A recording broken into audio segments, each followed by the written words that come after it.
Assalamualaikum warahmatullahi wabarakatuh. Bismillahirrahmanirrahim. Hamdanillah, salatan wassalaman ala sayyidina Muhammad ibn Abdillah Rasulillah wa ala alihi wa sahbihi wa man tabi'a hudah, amma ba'd. Saya baca di dalam sebuah ensiklopedi kedokteran dan fikih Islam yang ditulis oleh Dr. Ahmad Muhammad Kana'an, diberi pengantar oleh Dr. Muhammad Haitham Al-Khayyat, anggota Organisasi Kesehatan Dunia WHO, mewakili Timur Tengah.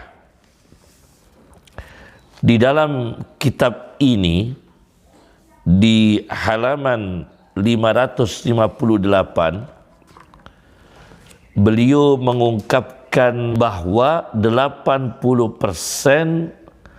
penduduk bumi ini belum mendapatkan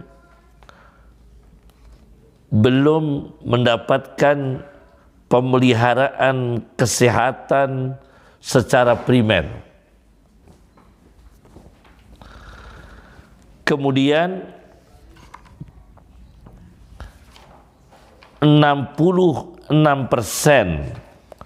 penduduk bumi tidak mendapatkan kebutuhan air bersih dan layak untuk diminum. Itu 66%. Kemudian sekitar 3 miliar manusia mengalami gizi buruk. Di dalam teks bahasa Arabnya, li'annahum la yahsuluna ala taghdiyah al-kafiyah al-mutawazinah, karena 3 miliar manusia ini belum mendapatkan gizi yang baik, gizi yang cukup dan seimbang, gizi atau nutrisi tubuh yang cukup dan seimbang. Di antaranya faktor-faktor sosial yang terjadi, kurangnya kesehatan masyarakat di muka bumi ini, dan berbagai problem-problem kesehatan yang kami sampaikan tadi, di antaranya adalah disebabkan tidak adanya keadilan pembagian kekayaan dari hasil bumi, dari alam, yang dihasilkan dari alam melalui teknologi, tidak dirasakan rata antara yang kaya dan yang miskin. Kemudian di antaranya lagi karena kekuasaan sebagian kelompok atas kelompok yang lain dengan otoriter, dan konflik-konflik di berbagai negara. Ini menyebabkan masyarakat terjadi kekurangan gizi dan tidak diperhatikan kesehatannya. Oleh karena itu, Islam datang. Tentu Islam bercita-cita untuk menegakkan keadilan dan menghilangkan segala bentuk penjajahan, istimar, imperialis atau neo-imperialis.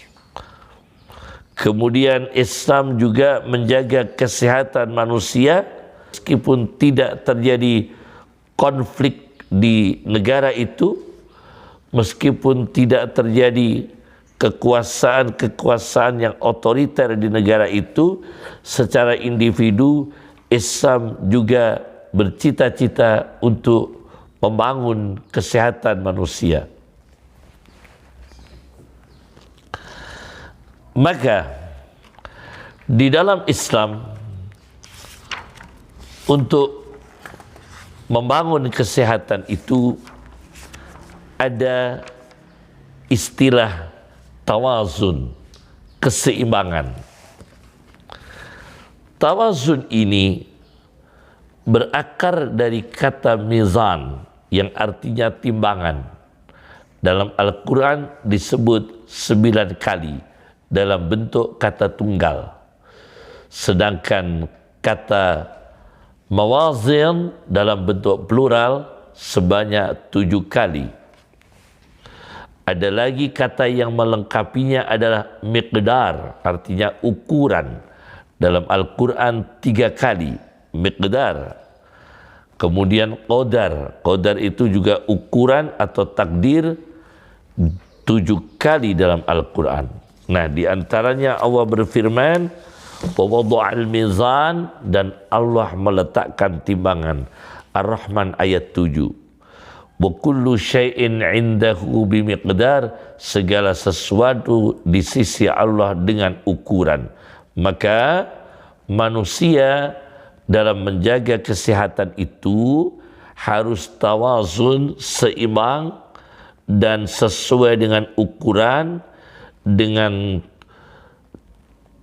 ukuran standar kesehatan yang sesuai dengan tabiat fisik tubuh manusia, kemudian juga dengan sunnatullah yang harus diperhatikan, hukum-hukum Allah yang terjadi pada tubuh manusia, kemudian adalah etika-etika agama yang sangat besar berkontribusi dalam membangun kesehatan manusia.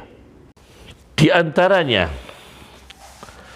perhatian Islam terhadap kesehatan manusia melalui teori tawazun, keseimbangan. Islam memberikan rekomendasi menjaga hak tubuh, antara hak tubuh dan ritual. Ritual tetap dalam Islam, tapi menjaga hak tubuh tetap diperhatikan.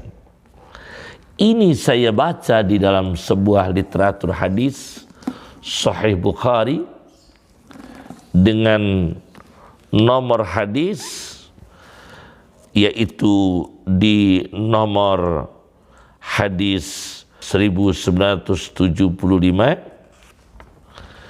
di mana ada seorang sahabat Nabi bernama Abdullah bin Amr bin As yang merencanakan setiap siang hari puasa terus-menerus dan setiap malam berdiri di malam hari semalam suntuk untuk ritual kepada Tuhan yang Maha Esa, yakni Allah Subhanahu wa Ta'ala.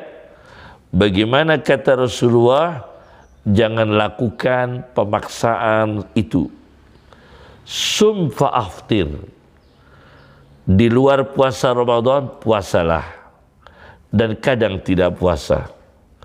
Wa qum menam, berdiri di malam hari, ritual kepada Allah, dan tidur. Sebab fa inna li jasadika 'alaika haqqan, maka sesungguhnya fisikmu punya hak atas kamu, hak untuk istirahat. Wa inna li ainika 'alaika haqqan, dan sesungguhnya matamu punya hak untuk kesehatan, untuk istirahat. Bahkan apa itu dalam kesehatan psikologisnya juga diperhatikan oleh Islam. Wa inna li zaujika 'alaika haqqan, Istrimu punya hak atas kamu untuk berhubungan biologis, untuk menjaga harmonisasi rumah tangga, untuk menjaga kesehatan psikologis antara kamu dengan istrimu. Jangan dihabiskan semalam suntuk itu siang hari, malam hari untuk ritual. Tidak boleh dalam Islam. Nah, ini pertama, namanya tawazun, keseimbangan antara menjaga kesehatan dan hak-hak fisik dan ritual. Kemudian yang kedua, tawazun, menjaga kesehatan dan keselamatan manusia dan kewajiban agama. Meskipun ada kewajiban agama, tetapi ada kedaruratan untuk kesehatan dan keselamatan manusia, maka agama Islam lebih mengutamakan kesehatan dan keselamatan manusia daripada kewajiban agama. Maka agama Islam memberikan alternatif, solusi bagaimana darurat tetap mengamalkan agama, tetapi tetap menjaga kesehatan dan menjaga keselamatan manusia. Maka kewajiban agama yang pertama yang berat itu akan diganti dengan solusi yang meringankan untuk menjaga kesehatan dan keselamatan manusia. Itu Islam dalam memperhatikan kesehatan manusia. Seperti dalam satu kasus dalam hadis Nabi SAW, riwayat Abi Dawud, di dalam kitabnya Sunan Abi Dawud, saya baca nomor hadis 332, di mana terjadi seorang sahabat yang mengalami kepalanya itu kena batu, mengalami kepalanya itu terkena batu sampai luka dan berdarah. Dalam keadaan luka dan berdarah ini, dia mengalami emisi noktural atau mimpi basah. Maka dia ini yang kepalanya itu keadaan luka berat, berdarah karena kena batu, dalam keadaan yang sama mengalami mimpi basah, mimpi keluar sperma, emisi noktural. Dia bertanya kepada sahabat-sahabatnya, karena keadaan wajib mandi besar, mandi janabat, maka teman-temannya itu tidak memberikan solusi, tapi justru memfatwakan yang sesat. Oleh teman-temannya, dia tetap diharuskan mandi dengan air. Akhirnya dia faghtasala, dia mandi dengan air dengan keadaan luka berat kepalanya yang kena batu itu, keluar berdarah. Akhirnya famata, dia meninggal dunia. Apa kata Rasulullah SAW? Qatuluh, mereka yang berfatwa memaksa orang ini mandi besar dengan air dalam keadaan kepala yang berdarah, akhirnya tidak kuat dan meninggal dunia, ini sama saja dengan membunuhnya. Qataluh, kata Rasulullah SAW, mestinya dia tayamum. Nah, satu. Kemudian yang bagian luka itu ditutup dengan perban, perban yang ada pada zaman Nabi SAW. Nah, di atas perban itu diusap dengan air, tidak apa-apa. Perbannya yang diusap dengan air, dan bagian tubuh yang lain boleh kena air, karena ini dia keadaan janabat, mandi besar karena mengalami emisi noktural. Ini Islam.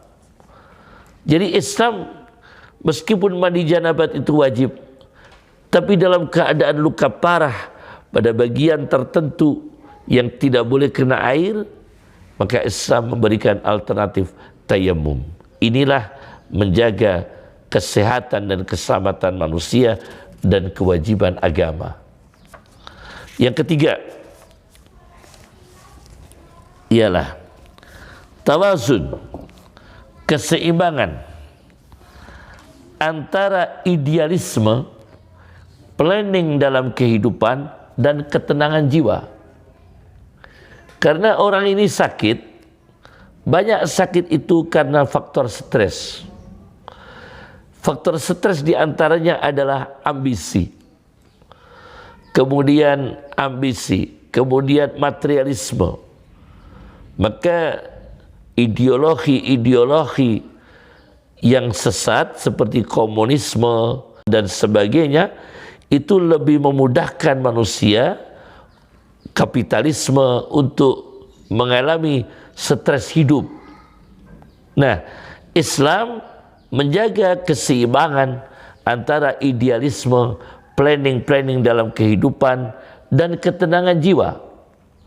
Saya baca di sini di sebuah tafsir, namanya tafsir At-Tadabbur wal Bayan, karya orang Maroko, Dr. Muhammad bin Abdurrahman Al-Maghrawi, di jilid 24 halaman 287-288, ketika menafsirkan surat Asy-Syu'ara ayat 3. Rasulullah SAW itu seorang nabi. Tentu dia bertablik, menyampaikan pesan-pesan Allah, dan targetnya adalah mengimankan manusia, mengislamkan manusia, membuat baik manusia. Tetapi target itu tidak mungkin maksimal. Tidak mungkin maksimal. Maka karena targetnya tidak maksimal, idealisme Nabi ini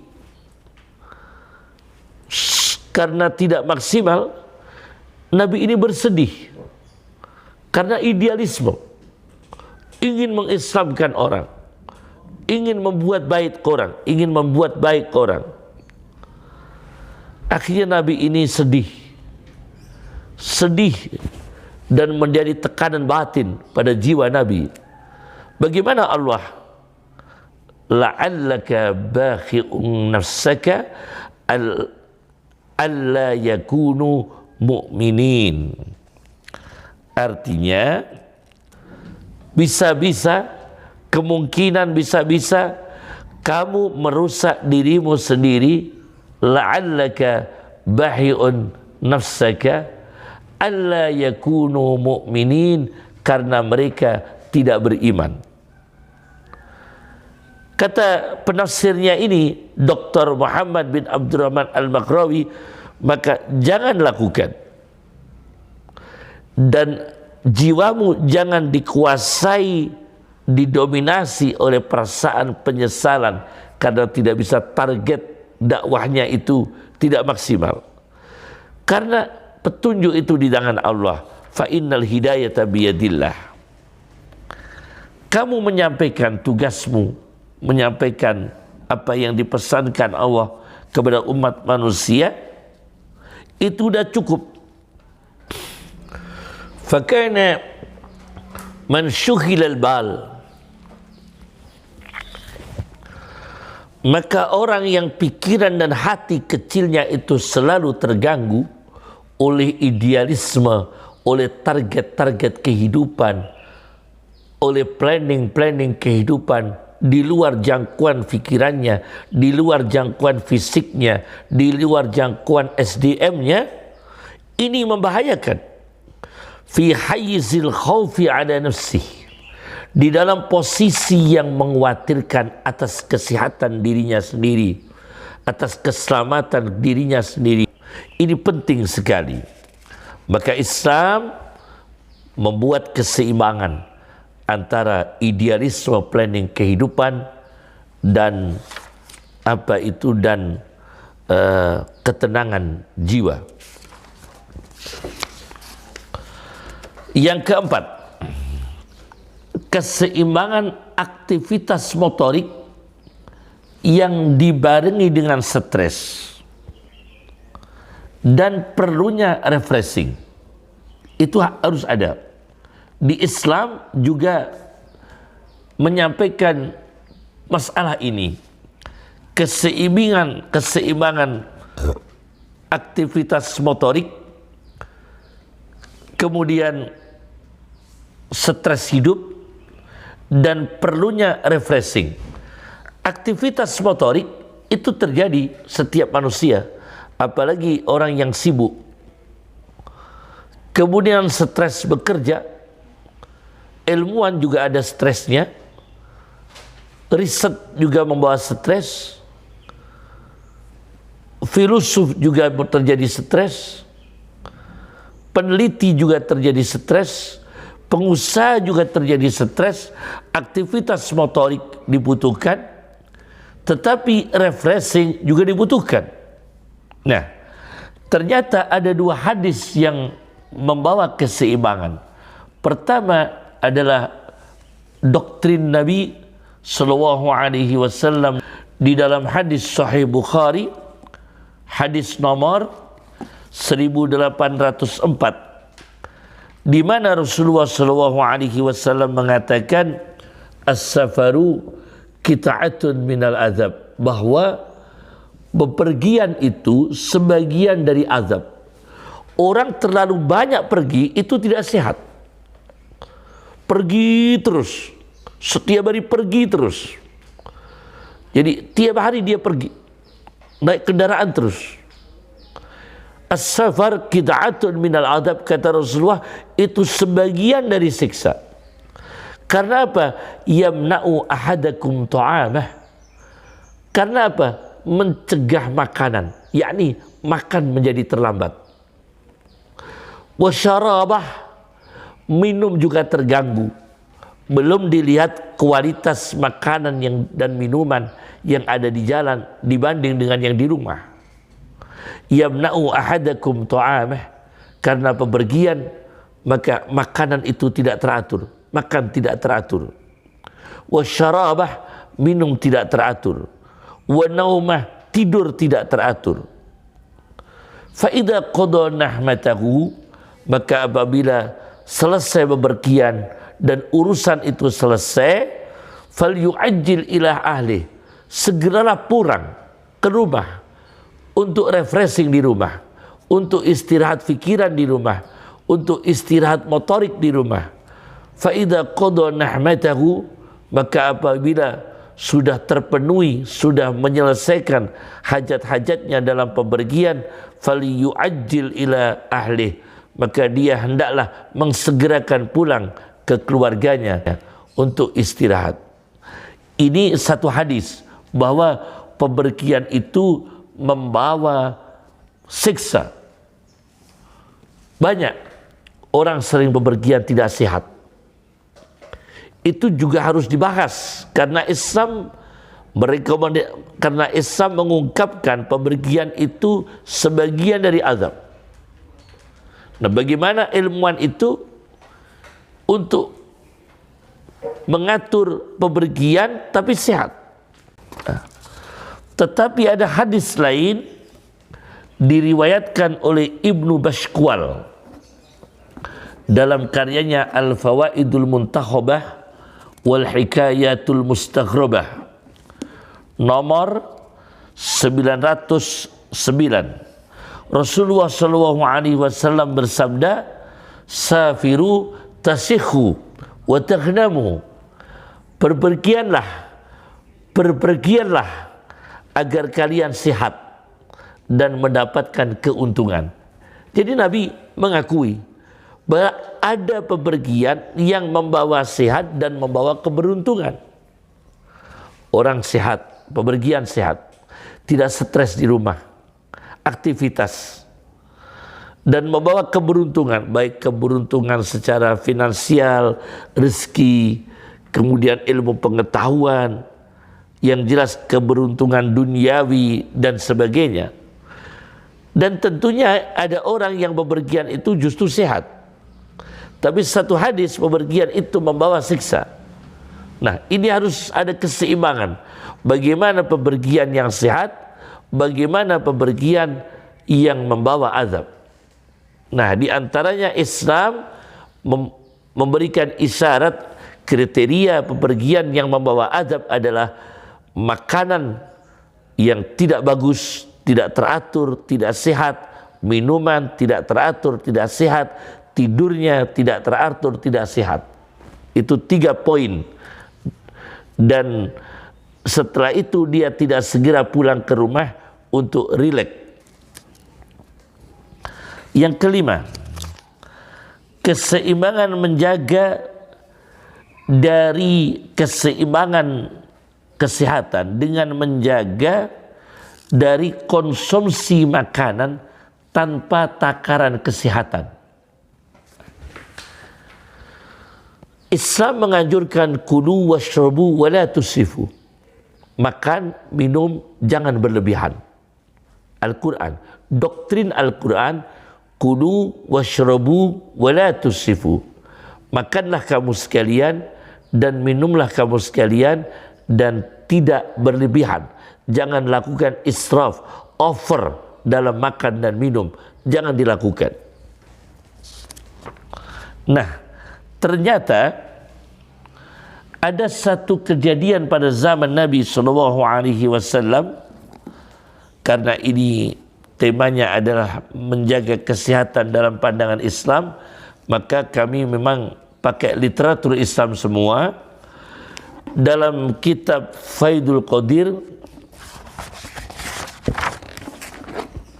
Syarah Al-Jami'us Shaghir, karya Muhammad Abdul Rauf Al-Munawi, ketika menafsirkan hadis di Al-Jami'us Shaghir karya Jalaluddin As-Suyuti nomor hadis 1696, diceritakan di sini di kitab Faidul Qadir jilid 2 halaman 216. Ada seorang pada zaman Nabi SAW yang perutnya itu sakit. Terasa seperti sakitnya yang mengalami busung air. Maka para sahabat itu minta izin kepada Nabi untuk mencarikan obat bagi orang yang menderita ini. Maka didatangkanlah dokter Yahudi. Dokter Yahudi yang siap mengoperasi perutnya orang ini. Membelah, mengoperasi perutnya orang ini, operasi tindakan amaliyah pada saat itu. Dan ditanyakan kepada Nabi,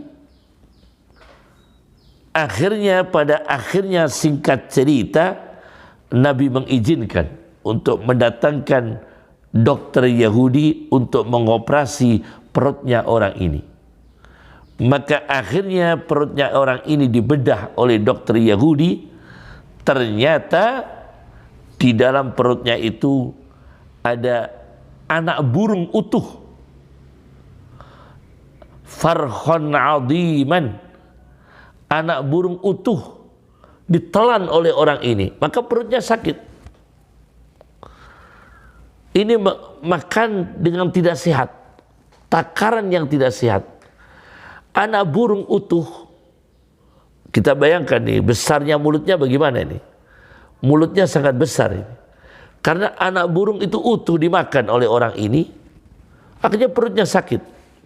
Dan oleh dokter Yahudi dibelah dan diambil anak burung itu.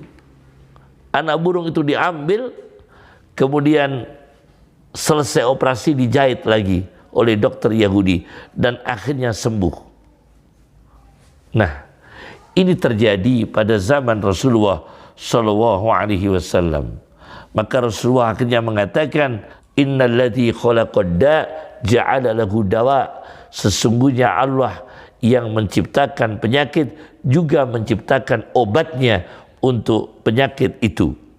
Ilsam, kecuali kematian, tidak ada obatnya. Yang keenam ialah tawazun, keseimbangan. Dengan teori Kaldunis, teori filosof Islam, sosiolog Muslim, tentang teori Kaldunis Ibnu Khaldun, yaitu masalah satietas kekenyangan dalam makan jangan sampai menghalangi inspirasi atau ilham yang masuk pada otak manusia kemudian masuk dalam hati manusia, yakni pola makan. Jangan sampai pola makan ini mengalami kekenyangan, yang kekenyangan ini dalam penemuan Ibnu Khaldun dengan teorinya bisa menghalangi inspirasi ilham. Inspirasi atau ilham yang masuk melalui otak dan masuk dalam hati manusia. Saya baca di dalam kitab Tarikh Ibnu Khaldun, teori Kaldunis, di jilid 1 Muqaddimah Ibnu Khaldun halaman 517, beliau mengatakan, summa inna hadal kashfa la yakunu sahihan kamilan indahum. Dalam psikologi sofistik, bahwasanya penyingkapan, yakni munculnya inspirasi, hal-hal yang di luar kemampuan akal manusia, secara umum munculnya ide-ide dan ditunjukkan oleh Allah hal-hal yang sebagian orang itu merasakan gaib, tapi disingkapkan oleh Allah, ditunjukkan oleh Allah, diperlihatkan oleh Allah pada manusia melalui mata hati, melalui basirah atau mata hati.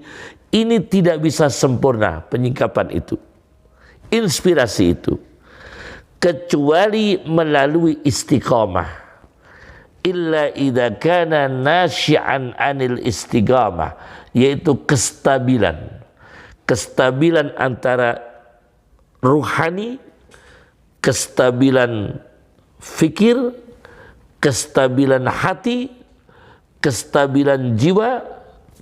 Dan yang kedua, bahwasanya penyingkapan dan inspirasi ini bisa muncul, bisa berhasil bagi orang yang sedang lapar. Li'annal kashfa qad yahsulu li sahibil ju'. Penyingkapan itu, ilham itu muncul, inspirasi muncul ketika orang itu sedang lapar, bukan sedang kenyang.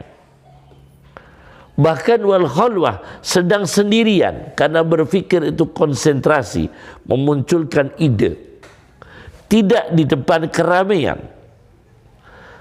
Ini bisa terjadi. Di antaranya orang yang tidak di depan keramaian, muncullah inspirasi, khalwah, sendirian. Atau keadaan al-ju', lapar. Kalau keadaan kenyang, biasanya dalam psikologi sofistik itu sulit munculnya inspirasi. Oleh karena itu, menjaga kesehatan, termasuk antara kesehatan fisik dan jiwa manusia, ialah bagaimana makanan kita ini tidak mengganggu masuknya inspirasi dalam jiwa kita. Inilah di Ibnu Khaldun dalam muqaddimahnya Tarikh Ibnu Khaldun jilid 1 halaman 517. Inilah yang bisa saya sampaikan. Assalamualaikum warahmatullahi wabarakatuh.